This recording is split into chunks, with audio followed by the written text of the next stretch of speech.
지난주에 우리가 성경대학을 통해서 아브라함과 사레가 하갈을 첩으로 삼아서 자기 방식대로 하나님의 언약을 이루려고 했던 모습들을 살펴보았습니다. 우리는 인간적인 생각이 앞서지만 하나님은 그로 인한 결과까지도 책임지시고 부엘라 헤로이, 나를 살피시는 하나님이 되심을 우리가 살펴보았죠. 오늘 말씀은 하나님께서 언약을 새롭게 갱신하시는 그런 장면을 담고 있습니다. 어느덧 아브라함의 나이가 99세가 되었습니다. 75세에 하나님의 부르심을 받아서 본토 친척 아비집을 모두 버리고 아직 지시하시지도 않으신 지시할 땅으로 나온 지가 벌써 24년이나 되었습니다. 참 많은 우여곡절이 있었고 그 중에는 믿음을 시험하는 사건도 굳건하게 하는 사건들도 있었죠. 그러나 그 시간들을 지나오면서 아브람과 사레에게 이 해결되지 않은 갈증이 있었습니다. 그것은 바로 하나님이 주시겠다 약속하셨던 자녀의 복이었죠.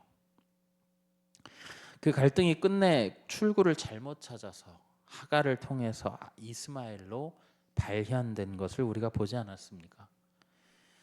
그 선택으로 인해 중동 땅은 지금도 이삭의 후손과 이스마엘의 후손 간의 전쟁과 갈등이 끊이지 않는 땅이 되었죠. 그뿐 아닙니다. 일부 학자들은 아브람이 이 시기에 창세기 25장에 나오는 후처 그두라를 통해 낳은 6명의 아들과 함께였을 것으로 추정합니다. 만약 이것이 사실이라고 한다면 이스마엘까지 합해서 7명의 아들을 낳은 것이죠. 아브람은 이스마엘을 자신의 후계자로 여기며 모든 기대를 쏟아부었을 것이라고 하는 추측이 어렵지 않게 가능하죠. 그런데도 여전히 사레는 아이를 낳지 못하고 있습니다.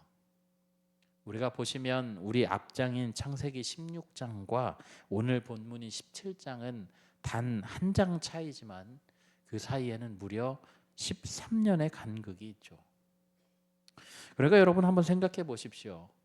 아브라함의 이 사레에 대한 애정이 예전 같았을까요? 고대 근동에서 아이를 낳지 못한다라고 하는 것은 굉장한 수치였습니다. 후처에, 첩에, 아들 7에 이 아브라함의 집에서 즐겁지 않은 이는 사레뿐이었습니다. 제가 사레였다면 하나님께 부르짖거나 불평하거나 최소한 둘 중 하나는 했을 것 같습니다. 하나님, 저는요, 왜 저에게는 아이를 주지 않으십니까? 분명히 약속하셨잖아요. 이렇게 하지 않았을까라는 생각이 듭니다. 성경에 없는 내용이니까 확실히 그랬다라고 말할 수는 없지만 최소한 심정은 그러지 않았을까요? 그런데 그때에 아브라함 앞에 하나님이 나타나십니다. 우리가 1절 말씀을 함께 보실 텐데요. 우리 1절 말씀 함께 읽어보겠습니다. 1절입니다. 아브라함이 99세 때에 여호와께서 아브라함에게 나타나서 그에게 이르시되 나는 전능한 하나님이라 너는 내 앞에서 행하여 완전하라. 하나님은 아브라함에게 나타나셔서 대뜸 스스로를 전능한 하나님이라고 부르고 계십니다. 우리 생각에는 갑자기요? 이렇게 할 수 있겠지만 하나님의 호칭에는 다 이유가 있죠. 전능한 하나님, 엘샤다이라고 하는 이름, 우리가 하나님의 이름에 대해서 배울 때에 나왔던 이름인데 이 엘샤다이는 창세기에 6번 등장하는 표현입니다. 그런데 6번 등장할 때마다 공통점이 하나 있는 것이 이 엘샤다이라고 하는 표현이 나올 때에는 항상 이 자손에 대한 약속이 등장한다라는 것입니다. 그러니 내가 전능한 하나님이다라고 표현을 할 때에 우리가 용례를 살펴보자면 그 이전의 모습들이 다 자손에 대한 약속이었으니 하나님의 이 표현 속에는 이런 말이 감춰져 있는 거예요. 나는 불가능이 없는 하나님이다. 나 아직 너한테 한 약속 잊지 않았다. 자, 지금부터 시작한다. 그리고 뜬금없이 너는 내 앞에서 행하여 완전하라라고 말씀하십니다. 이 말씀을 조금 원어적인 의미로 해부를 해보면 두 개의 명령문으로 나눌 수가 있는데요. 첫 번째는 너는 내 앞에서 행하라입니다. 여기 행하라라고 번역된 히브리어 이 하라크는요, 걷다라고 하는 의미가 있다라고 해요. 그러니까 걷다라고, 하나님 앞에서 걷다라는 표현은 조금 더 정확하게 얘기하면 하나님과 동행하는 것을 이야기합니다. 다음으로 나오는, 두 번째로 나오는 것은 이 의미를 나누었을 때 너는 완전하라라고 하는 표현이에요. 그런데 여기 완전하라로 번역된 타밈이라고 하는 히브리어는요, 완전한 순결을 의미합니다. 우리가 이미 말씀을 통해서 계속 살펴보았지만 아브라함의 삶을 보면 도무지 완전함과는 거리가 먼 모습이지 않습니까?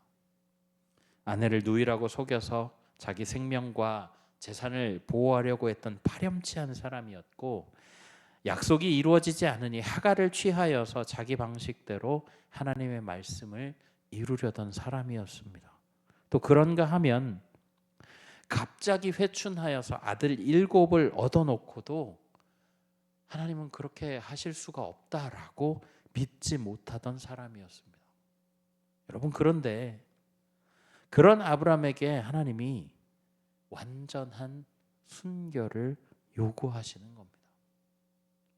그럼 그에게 요구하시는 완전한 순결함은 무엇일까요? 하나님을 믿는 것입니다. 뭘 믿는데요?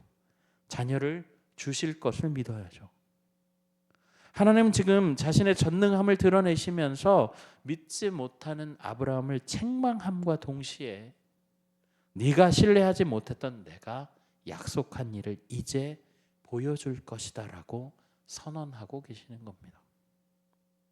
그리고 하나님은 이제 그의 이름을 바꿔주십니다. 우리 4절과 5절 말씀을 함께 보실 텐데요. 4절과 5절 말씀 함께 읽겠습니다. 보라, 내 언약이 너와 함께 있으니 너는 여러 민족의 아버지가 될지라. 이제 후로는 내 이름을 아브람이라 하지 아니하고 아브라함이라 하리니 이는 내가 너를 여러 민족의 아버지가 되게 함이니라. 아브람이라는 것은 무리의 아버지라고 하는 뜻인데요. 아브라함, 여러 민족의 아버지로 이름이 바뀌게 됩니다. 오늘 시간 관계상 우리가 다 읽지는 못했지만 아내인 사레의 이름도 바꿔주시죠. 사레라고 하면 공주라는 뜻인데요. 사라, 열국의 어머니라고 하는 이름으로 바꿔주십니다. 6절에 보면 내가 너로 심히 번성하게 하리니 내가 내게서 민족들이 나게 하며 왕들이 내게로부터 나오리라 라고 하는 말씀으로 자손의 번성에 대해서 여러 번 중복해서 선언하시고 계십니다. 그리고 땅에 대한 약속을 언급하시는데요. 8절 말씀 우리 함께 보실까요? 8절 말씀 함께 읽겠습니다. 내가 너와 내 후손에게 내가 거류하는 이 땅 곧 가나안 온 땅을 영원한 기업이 되게 하고 나는 그들의 하나님이 되리라. 번성한 자손들에게 가나안 온 땅을 주어서 영원한 기업으로 주겠다고 약속을 하고 계시죠. 그런데 여러분, 이 약속 오늘 처음 하신 약속입니까? 아니죠. 아브라함도 사라도 이미 다 들었던 약속입니다. 그렇지만 그 약속, 아브라함이 99세, 사라가 90세가 되도록 이루어지지 않았던 약속인 거죠. 하나님이 말씀하실 때 아브라함은 엎드린 상태로 웃으며 이렇게 생각했습니다. 17절 말씀을 제가 한번 읽어드릴 텐데요. 17절입니다.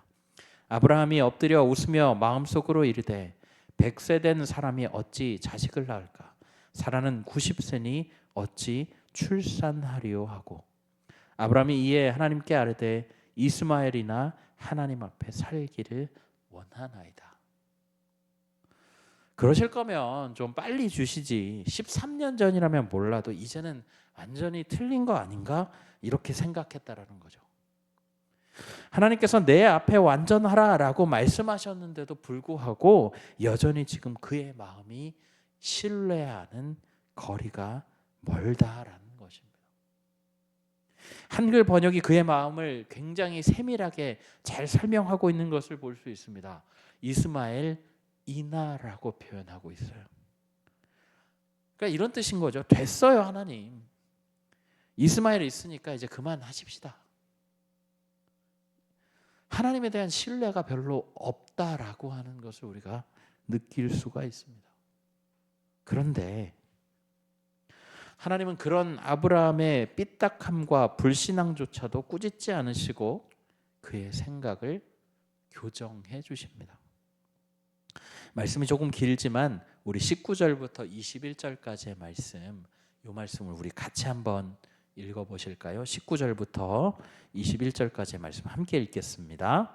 하나님이 이르시되 아니라 내 아내 사라가 내게 아들을 낳으리니 너는 그 이름을 이삭이라 하라. 내가 그와 내 언약을 세우리니 그의 후손에게 영원한 언약이 되리라. 이스마엘에 대하여는 내가 내 말을 들었나니 내가 그에게 복을 주어 그를 매우 크게 생육하고 번성하게 할지라. 그가 12두령을 낳으리니 내가 그를 큰 나라가 되게 하려니와 내 언약은 내가 내년 이 시기에 사라가 내게 낳을 이삭과 세우리라. 여러분, 하나님께서 자녀를 낳을 사람이 사라다라고 정확하게 명시하고 계십니다. 그리고 그가 분명히 너의 아들을 낳을 것이고 그의 아들은 이삭이 될 것이다라고 말씀하시죠. 그리고 또 덧붙이시는 게 이 아브라함이 이스마엘이나 하나님 앞에 살기를 원합니다라고 이야기했잖아요. 그것을 이야기하시면서 네가 말한 대로, 네 말대로 이스마엘도 큰 민족을 이루게 될 것이다라고 이야기하세요. 그렇지만 내 언약은 내년 요맘때 사라가 낳을 너의 아들 이삭과 세울 것이다라고 이야기하십니다.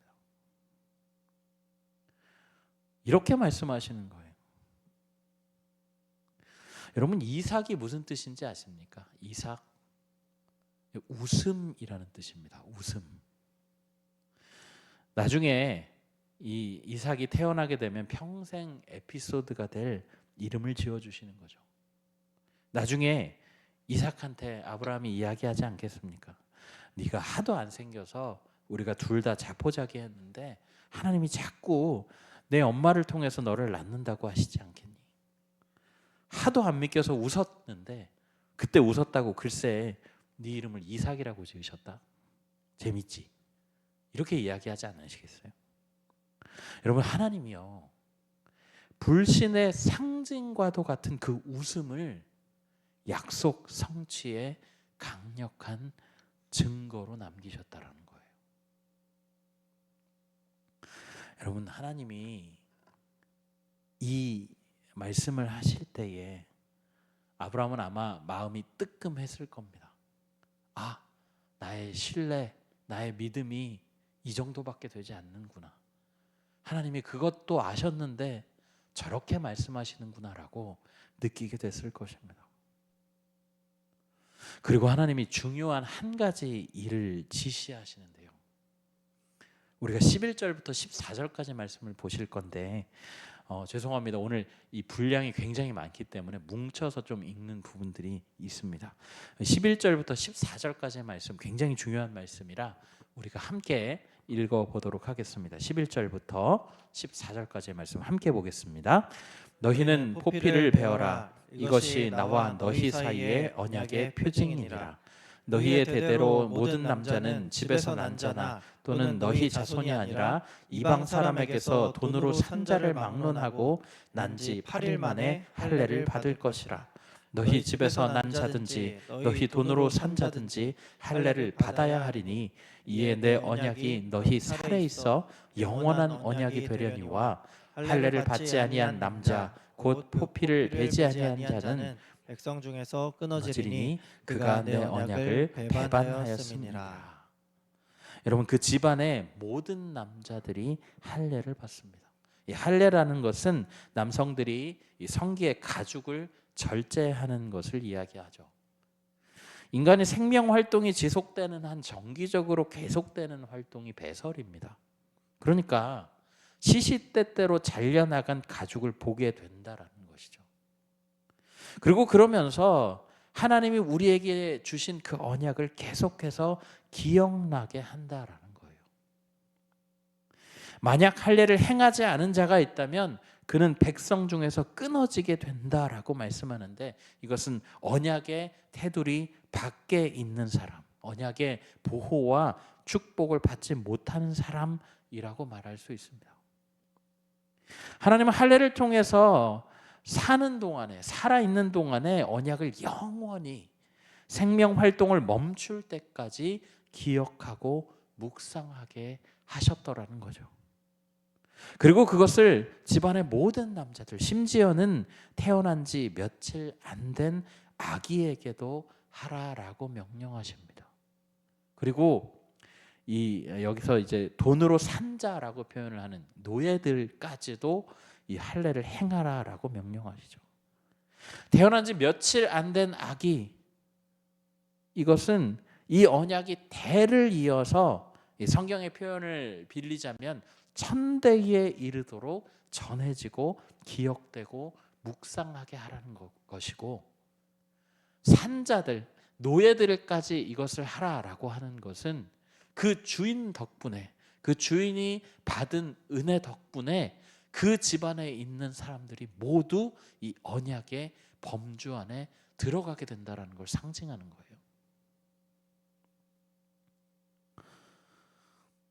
여러분들, 이스라엘 민족들은요 지금도 이 할례를 행하고 있습니다. 그럼 한 가지 의문이 들죠. 지금 오늘날 살고 있는 우리 그리스도인들로 할례를 받아야 하는 것일까요? 초기 기독교에서 그런 논쟁이 있었습니다. 예수님께서 우리를 위해 이 땅에 오신 뒤로 더 이상 이 복음의 유대인의 전유물이 아니라 모든 믿는 자들의 것으로 바뀌었는데요. 초기 기독교는 유대인들로부터 시작했습니다. 여러분 기억하시겠지만 예수님도 유대인이었고 그리고 제자들도 유대인이었기 때문이죠. 그렇기 때문에 처음에는 이 기독교를 믿는 사람들도 다 유대인이었습니다. 근데 그랬다가 이제 이방인 선교가 활발해지면서 이방인들이 유입되기 시작했다는 것이죠. 그런데 여기서 문제가 발생합니다. 유대주의자들, 그러니까 유대인이었는데 그리스도인이 된 사람들 중에서 이런 사람들이 생겨나기 시작한 거예요. 이방인들에게 이야기합니다. 너네 할례 안 받았지? 너네 율법 안 지켰잖아. 야, 예수님만 믿는다고 되는 게 아니야. 할례도 받고 율법도 지켜야지 진정한 예수님의 제자가 되는 거라니까? 이렇게 얘기하는 사람들이 있었다는 거예요. 하지만 사도 바울은 이렇게 얘기합니다. 율법에 얽매일 필요가 없다. 왜냐하면 예수님이 율법을 완성하셨으니까. 그러니까 그 예수님만 믿게 되면 구원에 이를 수 있는 것이라고 가르쳤어요. 다만 유대인들에게 필요한 것이 있다면 마음의 할례를 행해야 한다라고 이야기를 했던 것이죠. 로마서 2장 29절 말씀에는 이렇게 기록되어 있습니다. 여러분 제가 한번 읽어드릴게요. 오직 이면적 유대인이 유대인이며 할례는 마음에 할지니 영에 있고 율법 조문에 있지 아니한 것이라. 그 칭찬이 사람에게서가 아니고 다만 하나님에게서니라. 이면적 유대인이라고 하는 어려운 표현이 나오는데요. 이 반대말은 뭐냐면 표면적 유대인입니다. 이 표면적 유대인은 혈통적인 유대인을 이야기해요. 아브라함의 혈통을 이어받은 사람들, 그리고 율법과 할례의 지배를 받는 일반적인 유대인들을 표면적인 유대인들이라고 해요. 그런데 반면에 율법의 완성이신 예수님을 믿어서 율법과 할례로부터 자유를 얻은 사람을 여기 성경에 이 로마서에 표현하고 있는 이면적 유대인이라고 표현합니다. 우리 그리스도인들은 후자에 속한 이면적 유대인들이기 때문에 율법 조문에 매이지 않고 오직 그리스도께만 매여 있다라는 것입니다. 그러면 이면적인 유대인인 우리 그리스도인들에게 도대체 마음의 할례를 받아야 한다라고 했을 때 그 마음의 할례는 도대체 뭘까요? 아브라함 시대의 할례는 매일 시시때때로 보면서 하나님의 언약을 영원히 기억하기 위해 하는 것이라고 했습니다. 여러분, 그런 의미에서 보면 지금 오늘을 살고 있는 신약 시대의 이 그리스도인들에게 이 하나님의 언약을 기억하게 하고 있는 것, 하나님의 뜻을 상기시키는 것, 여러분 바로 십자가 아니겠어요? 여러분, 십자가는 사실 수천 년 동안 가장 잔인한 방식으로 사람을 죽이는 살인 도구에 불과했습니다. 그런데 그 살인 도구를 오늘날 왜 수많은 사람들이 장신구로 만들어서 가방에 달고 목걸이에 달고 손목에 반지에 그렇게 달고 다닐까요? 여러분, 단두대를 작게 만들어서 장신구로 달고 다니는 사람 보신 적 있어요? 아니면 전기 의자 같은 걸 달고 다니는 사람은요? 여러분, 십자가가 그 자체로 언약의 상징이기 때문에 그렇습니다. 우리를 구원하기 위해서 자기 아들을 죽이신 성부 하나님의 위대한 사랑이 담겨 있기 때문이에요. 우리를 위해서 자기를 버리신 성자 예수님의 위대한 순종이 담겨 있기 때문입니다. 여러분, 십자가는 우리를 구원하고자 하는 하나님의 언약을 영원히 기억하게 하는 은혜의 도구라는 거예요. 십자가를 따르지 않는 자는 하나님의 백성에서 끊어지고 언약의 밖에 서게 된다라는 것이죠. 그렇다면 우리는 이런 의문을 가질 수밖에 없습니다. 하나님은 왜 할례를 통해서, 십자가를 통해서 언약을 기억하게 하시는 걸까요? 우리가 하나님의 뜻을 다 알 수는 없지만 한 가지는 아주 명확하고 확실합니다. 하나님이 자기 백성을 사랑하시는 분이라는 거죠. 자기 백성을 향한 약속은 반드시 지키시는 분이십니다. 하나님은 늘 언약을 체결하실 때 인간에게 철저하게 유리한 조건을 내미시고 스스로 그 약속을 지키겠다고 맹세하시죠. 여러분, 하나님이 왜 그러셔야 합니까? 인간들이 마음에 들지 않으면 말씀 한 번으로 내가 너희를 지은 것을 후회한다. 너희는 우주의 먼지가 되어서 사라져라. 말씀 한마디만 하시면 없애버리시고 새로 민족을, 자신의 마음에 맞는 민족을 창조하시면 그만인데 왜 그 하나님이 구태여 이렇게 백성들을 용서하시고 구스르시고 또 이 다독여가면서 일하셔야 합니까? 그런데 그 하나님이 자기 백성을 너무나도 사랑하시기 때문에 이런 방식을 취하셨다라는 거예요. 여러분, 아브라함을 보십시오. 이름이 바뀌기 전에도 그리고 이름이 바뀐 후에도 우리가 성경을 봐서 알지만 여전히 믿음이 불안한 사람입니다. 믿음의 조상이라고 하는 아브라함조차도 그렇게 흔들리고 넘어지고 쓰러지는데 여러분, 우리는 믿음의 조상이 아니잖아요.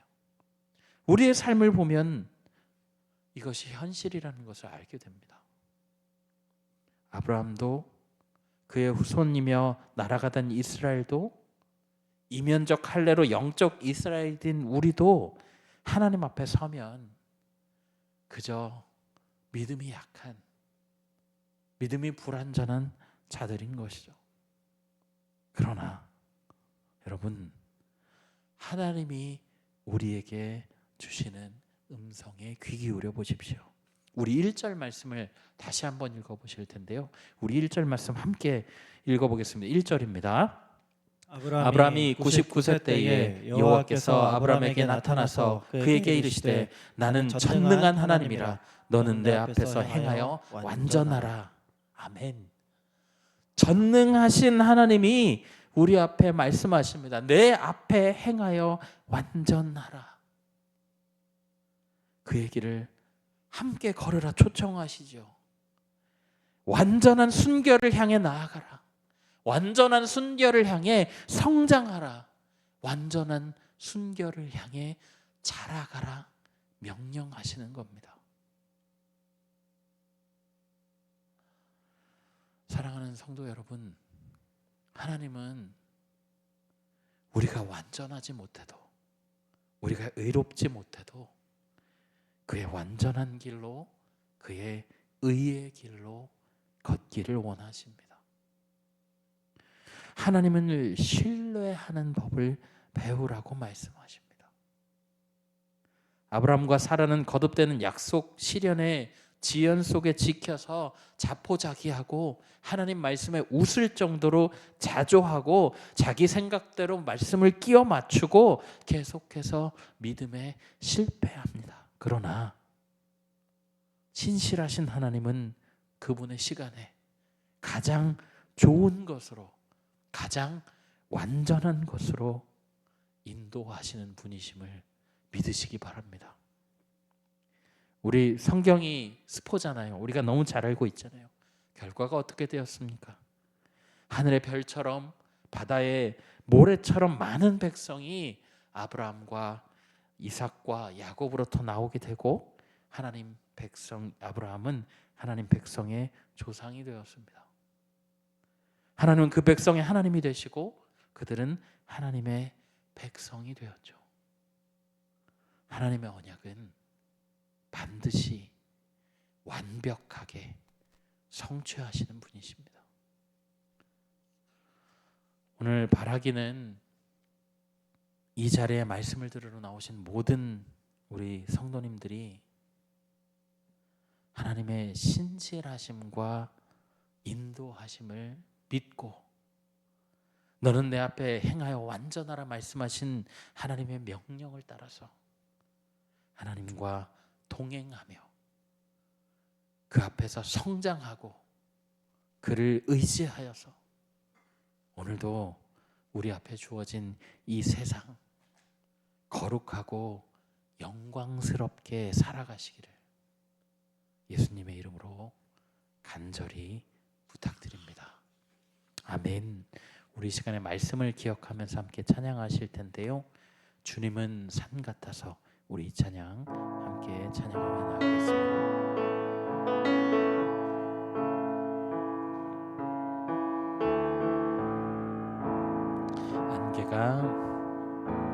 안개가 날 가리워 내 믿음 흔들리려 할 때 나 주님께 나아가네. 주님은 산 같아서 여전히 그 자리에 계셔. 눈을 들면 보이리라 날 위한 그 사랑. 주는 나의 도움이시며 주의 계획 영원하시네. 주의 위엄 앞에 믿음으로 순종해 예배드리리. 주님께서 날 이끄시며 주가 항상 함께 하시네. 주의 사랑 안에 믿음으로 순종해 예배드리리 영원히. 우리 다시 한번 찬양하실까요? 2절입니다. 주님은 산 같아서, 주님은 산 같아서 여전히 그 자리에 계셔. 눈을 들면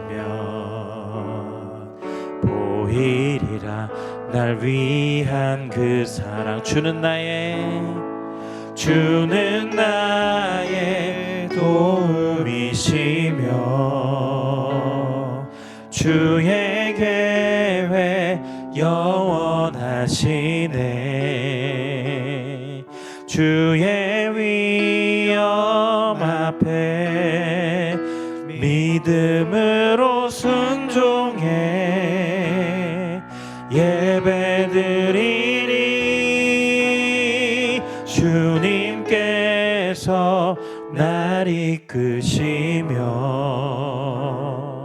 주가 항상 함께 하시네. 주의 사랑 안에 믿음으로 순종해 예배드리리 영원히. 아멘. 우리 이 시간에 함께 하나님 앞에 말씀을 생각하면서 기도하며 나아가실 때 우리 말씀을 보니 아브라함의 그 실패와 믿음의 실패에도 불구하고 하나님 그 백성을 사랑하시고 인도하셔서 그 백성을 향하신 하나님의 은혜를 부어주시는 모습들을 우리가 보게 됩니다.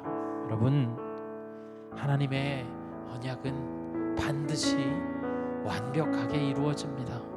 우리의 약함에도 불구하고, 우리의 부족함에도 불구하고 하나님 우리와 상관없이 하나님의 그 놀라우신 뜻을 이루어 가신 것을 우리가 말씀을 통해 보게 됩니다.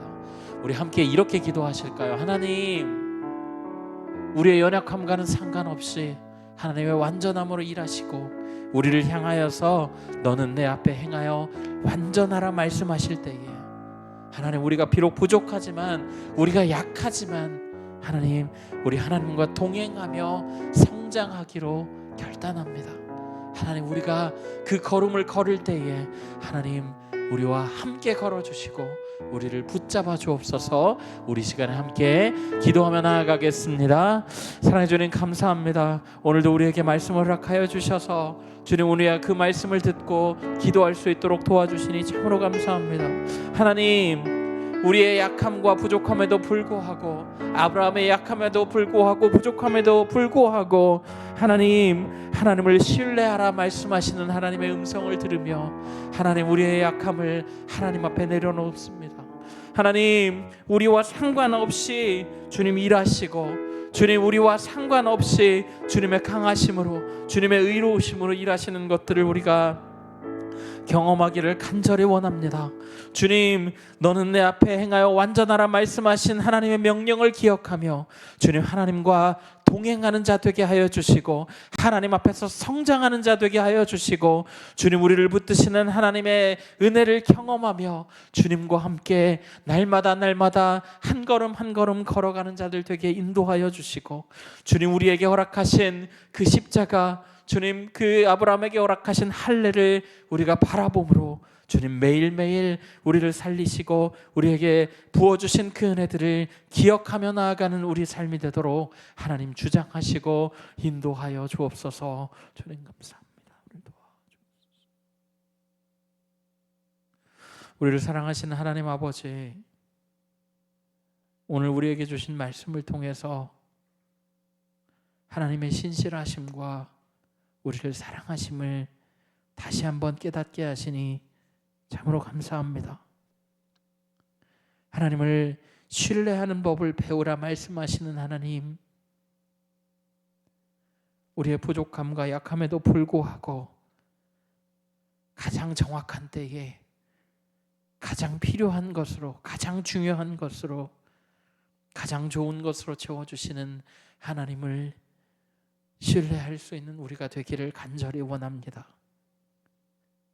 주님, 너는 내 앞에 행하여 완전하라 말씀하시는 하나님 명령을 따라 우리의 삶을 하나님과 동행하며 완전해지기까지 자라나며 완전해지기까지 성장하며 주님 비틀거리는 걸음이나마 하나님 앞에서 걸어가는 자들 되도록 하나님 인도하여 주옵소서.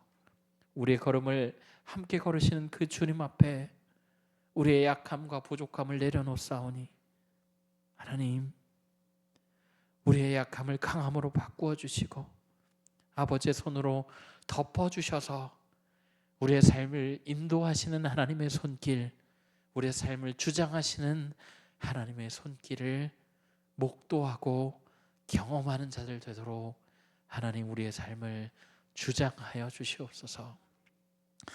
주님 사랑합니다. 감사드리옵고 예수 그리스도의 이름으로 기도하옵나이다. 아멘.